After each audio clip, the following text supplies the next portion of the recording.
Break کے بعد آپ کو ایک بار پھر سے خوش آمدید کہتے ہیں، کیونکہ آج ہم بات کریں زکوٰۃ پہ، نہ صرف زکوٰۃ پہ بلکہ خمس کے حوالے سے بات کرنا بھی ضروری ہے۔ اچھا مجھے خمس کے حوالے سے بتائیے گا کہ خمس کا کیا کانسیپٹ ہے جواد بھائی؟ کیونکہ زکوٰۃ پہ ہوتا ہے کہ اگر آپ دے سکتے ہیں تو تب آپ نے زکوٰۃ نکالنی ہے، آپ صاحب حیثیت ہیں، تو خمس کا بھی ایسے ہی ہے؟ بسم اللہ الرحمن الرحیم۔ دیکھیے اسلام میں اللہ سبحانہ وتعالیٰ نے جو مالی فرائض رکھے ہیں اس کا ایک سبب تو یہ ہے کہ اسلام کی جو نشو و نما ہے وہ ہوتی ہے اور اسلام افزائش کرتا رہے۔ خود اللہ سبحانہ وتعالیٰ نے اپنے نبی کو حکم دیا، خذ من اموالہم صدقۃ تطہرھم وتزکیہم بہا، اے میرے محبوب ان سے، اپنے امتیوں سے، اپنے اصحاب سے آپ ان کے مال کو بطور صدقہ لے لو تاکہ یہ مال ان کا تزکیہ کر دے اور ان کو پاک کر دے۔ اور پھر اس کے بعد بہت خوبصورت جملہ ہے، اور یہ سمجھیں زکوٰۃ اور خمس اور مالی فطر ادا کرنے والے کس دعا کے حقدار قرار پا رہے ہیں۔ پھر فرمایا وصلی علیہم، اے میرے محبوب بشیر و نذیر پیغمبر تو ان کے لیے دعائے رحمت کیا کر، ان کے لیے جو مال دیتے ہیں، ان صلاتک سکن لہم واللہ سمیع علیم، کیونکہ آپ کا ان کے لیے دعائے رحمت کرنا ان کو سکون، اطمینان اور طمانینت عطا کرے گا، اور اللہ خوب سننے والا اور جاننے والا ہے۔ اسلام میں مالی فرائض رکھے گئے، روایت میں لفظ آیا کہ ان اللہ قد فرض علیکم الزکوٰۃ کما فرض علیکم الصلاۃ، اللہ نے جیسے نماز کو فرض کیا ہے ویسے زکوٰۃ کو فرض کیا ہے۔ دیکھیں بار بار قرآن میں آیا کوئی قضا نہیں ہے اس کی، جی اقیموا الصلاۃ وآتوا الزکاۃ، اقیموا الصلاۃ وآتوا الزکاۃ، یعنی بار بار ریپیٹ ہوا ہے۔ ایک روایت میں آیا کہ لا زکوٰۃ لہو لا زکوٰۃ لمن لا صلاۃ لہو، جس کی زکوٰۃ نہیں ہے اس کے لیے کوئی نماز نہیں ہے، یعنی سارے سال پابندی سے پڑھتا رہے۔ ولا صلاۃ لمن لا ورع لہو، جو نماز نہیں پڑھتا، جس کے پاس نماز نہیں، اس کا کوئی ورع تقویٰ نام کی چیز ہی کوئی نہیں ہے۔ اسی لیے آپ غور کریں کہ زکوٰۃ ایک ایسی عبادت ہے جو آپ سال میں اپنی 10 ان چیزوں پر جو فقہ کی کتابوں میں انعام ثلاثہ، غنائم اربع اور اس کے ساتھ جو ہے وہ مال تجارت وغیرہ کو علماء نے شامل کیا، سونا چاندی ہے۔ اسی طریقے سے خمس کی بات آپ کرتے ہیں تو 7واں سپارہ نحل شروع ہوتا ہے سورہ انفال میں، وَاعْلَمُوا، جان لو، انما غنمتم من شیء، تمہیں جن چیزوں میں سے بھی جو غنیمت حاصل ہو، فَلِلَّهِ خُمُسُهُ وَلِلرَّسُولِ وَلِذِي الْقُرْبَى وَالْيَتَامَى وَالْمَسَاكِينِ وَابْنِ السَّبِيلِ ان کنتم آمنتم باللہ۔ بہت عجیب آیت ہے خمس کی، اور فرمایا کہ تمہارے پاس جو بھی مال غنیمت، مال میں سے جو بھی تمہارے پاس سال کے آخر میں چیز بچ جائے ایک تاریخ کے اوپر، اس کا 5واں حصہ اللہ سبحانہ تعالیٰ کے لیے، اس کے رسول کے لیے، رسول کے قرابت داروں کے لیے، یتامہ کے لیے، مساکین کے لیے، اور وابن السبیل جو اللہ نے مسافرت میں ہوں یا کسی شہر میں مسافر اور غربت کے عالم میں آ جائیں۔ اس کے مصارف بیان کیے گئے۔ دیکھیں خمس ایک ایسی عبادت ہے کہ سال میں ایک ہی بار ہے، زکوٰۃ بھی سال میں ایک ہی بار ہے۔ آپ کبھی غور کریں اللہ سبحانہ تعالیٰ نے جو مال ہمیں عطا کیا ہے اپنے فضل سے، اس میں اپنے دیے ہوئے میں سما گئے۔ میں آپ کے پاس کوئی چیز زکوٰۃ علیحدہ سے نکالیں اور خمس علیحدہ سے نکالیں، آپ دونوں مکس ہیں، دونوں علیحدہ چیزیں، دونوں الگ چیزیں ہیں۔ اس میں بعض لوگ بیچارے اپنی سادگی میں پوچھ رہے ہوتے ہیں کہ مولانا میں چاہ رہا ہوں کہ میں اس دفعہ ایسا کر دوں کہ فلاں غریب کی مدد کر دوں اور یہ کر دوں، زکوٰۃ ہو جائے گا؟ جی ایسے نہیں ہوگا۔ آپ یہ بولیں کہ میرا دل چاہ رہا ہے آج میں 8 بجے جو ہے وہ میں جناب 5 بجے مغرب پڑھ لوں، آج کیسے پڑھ لیں گے آپ؟ مغرب کا وقت نہیں آئے۔ جو عبادت جس سلاٹ میں اللہ نے فرض کی اس کو ویسے کرنا ہے، آپ ویسے چیریٹی کرنا چاہیں کریں۔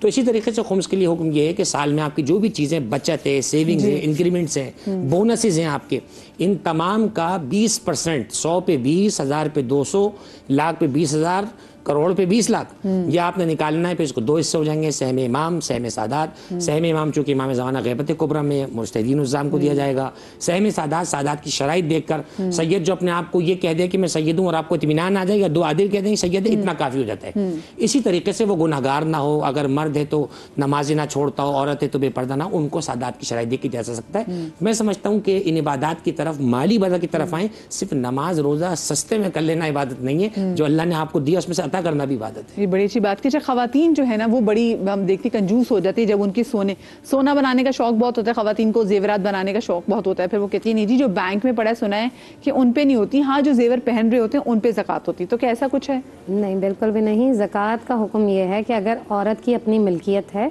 تو وہ اس کی مالک ہے، اور زکوٰۃ بھی اب یہ شوہر سے تقاضا نہیں کر سکتی ہے۔ اچھا اس عورت نے خود نکالی ہے زکوٰۃ، جس کے پاس یہ سارے زیورات ہیں۔ اب یہاں پر ایک مسئلہ یہ بھی ہے کہ کچھ خواتین کہتی ہیں کہ بھائی ہمارے پاس تو بس یہی گولڈ ہے، اس کے علاوہ ہمیں ہمارے شوہر اتنی خرچہ کوئی دیتے ہیں کہ ہم اس میں سے زکوٰۃ نکالیں، تو حکم یہ ہوگا کہ اب جو گولڈ اس کے پاس موجود ہے اسے بیچے، اس میں سے زکوٰۃ ادا کریں گے۔ جی ہاں، یہ شرط ہے اور ضروری ہے۔ اور یہ یاد رکھیں کہ جو مال آپ راہ خدا میں دیتے ہیں، جو بھی دیتے ہیں، اللہ تعالیٰ کا وعدہ ہے، یہ میرا آپ کا وعدہ نہیں، خدا کا وعدہ ہے کہ وہ 7 گنا 700 گنا اور اس سے بھی زیادہ بڑھا دیں گے اللہ تعالیٰ۔